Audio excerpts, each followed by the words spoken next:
Ilaw dyan, ilaw doon, at ilaw dito. Ayan ang mga nakita ko sa aking naging biyahe ngayong gabi. Sinubukan ko ulit bumiyahe ng gabi kung maganda pa ang kitaan. Well, ako nga pala si Motoben.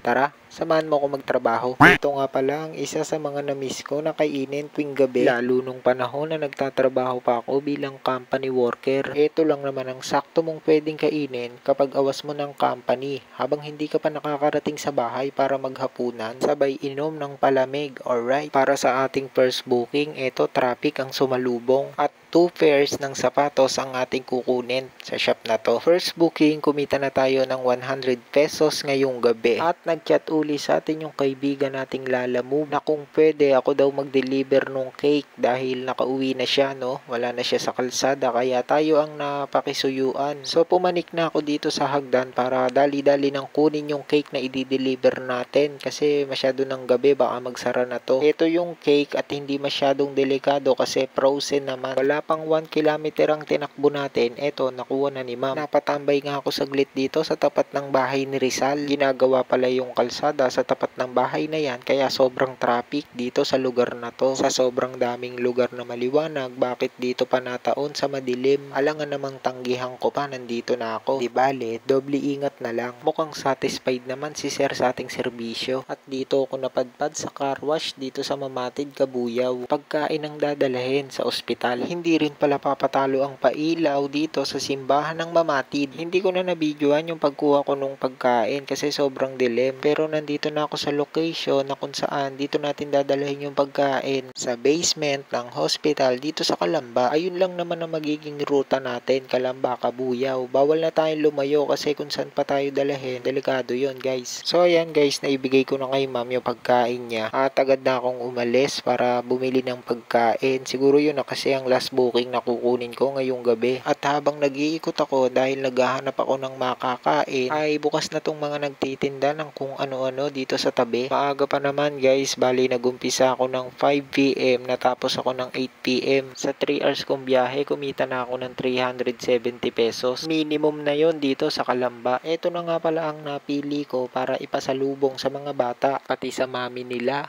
Kaya lang naman talaga ako bumiyahe gawa ng pang food trip nila, no? Galing. Tapos sabayan mo nito. Yeah. Alright. Uso pa pala tong Julius kaya eto napadaan na rin ako dito para bumili. Bili tayo assorted. Tag-iisa lahat yan. Mahilig talaga ako sa tinapay eh. Lalo yung poday. Monay pala yung guys. Monay. Yun, mahilig talaga ako doon.